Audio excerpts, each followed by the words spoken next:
Guys कैसे हैं आप सब लोग। होप आप लोग अच्छे होंगे। Welcome back my channel Sneha Sharma blog. कल सकट चौथ थी तो उसी का हम लोगों का व्रत था।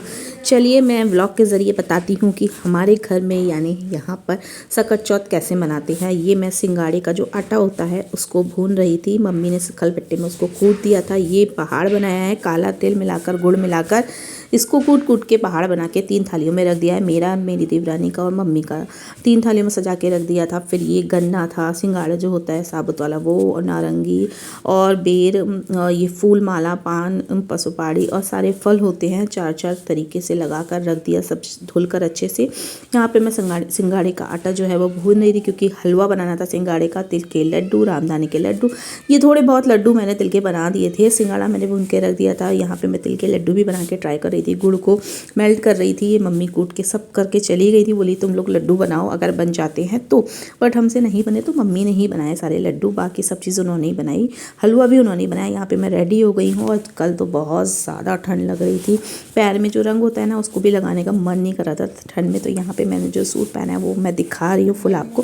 फिर हम लोग छत पे आ गए। 9 बज गए थे। चाँद तो दिखा नहीं, इतनी ज़्यादा ठंड थी, इतना कोहरा था।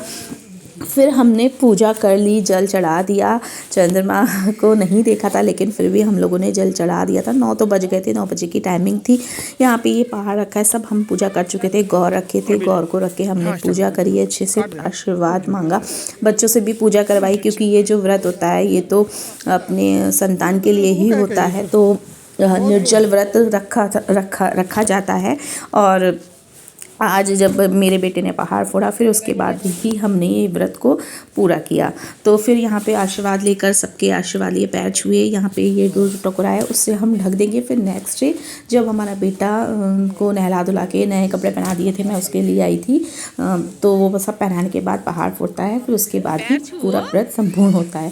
रात में तो कुछ नहीं खाना होता है। यहाँ पे मेरे हस्बैंड हंसी मजाक कर रहे हैं पापा के साथ, तो वही सब चल रहा था। हंसी मजाक तो होता ही रहता है। बट कल बहुत ज़्यादा ठंड लग रही थी, बहुत ज़्यादा ठंड थी। यहाँ पे सबने साड़ी पहनी है, मैंने सूट पहना था। मेरे पास वही नया था तो मैंने वही पहन लिया है। अलग अलग जगह पे अलग अलग तरीके से इस व्रत को किया जाता है। मेरे मायके साइड में भी अलग तरीके से होता है। अगर चंद्रमा निकल जाता तो और अच्छा होता कि उसको भी देख लेते, बट कोहरा इतना था कि चंद्रमा नहीं दिख पाया। यहाँ पे हमने कुछ फ़ोटो वीडियोज़ लिए। फिर रात पे मैंने ये सब इतना ढेर सारा नहीं खाया। इसमें से लड्डू सिर्फ खाए थे रामदाने वाले, और ये थोड़े से दूध में सिंगाड़े का जो हलवा होता है उसको डाल के बस पी लिया था क्योंकि मीठा तो ज़्यादा नहीं खाया जाता और मुझे ज़्यादा मीठा पसंद भी नहीं है। तो बस इतना ही थोड़ा बहुत खा पी के हम लोग सो गए। फिर नेक्स्ट बेटे को उठा दिया, नहला धुला के उसको पूजा कराई। मैंने तो पहले ही कर ली थी पूजा, फिर उसको भी कराई नहला धुला के, और उसको छत पे ले गई मैं पहाड़ फोड़ने के लिए। फिर मैंने सब ये हटाया। ये सारा प्रसाद लगा के सब में बांटना भी होता है। सब लोगों को हमने प्रसाद लगा के बांटा भी, सब लोगों को दिया। और जो हमारा वाला पहाड़ होता है, मतलब जो मेरी थाली का है वो तो मैं नहीं खाऊंगी, उसका प्रसाद भी नहीं खाऊंगी। जो मम्मी वाला है वो हम लोग खा सकते हैं। मम्मी भी अपनी थाली वाला नहीं खा सकती है। ये यहाँ पे मेरे बेटे ने पहाड़ फोड़ा। फिर मेरी देवरानी और मम्मी लोग का तो हो चुका था। फिर उसने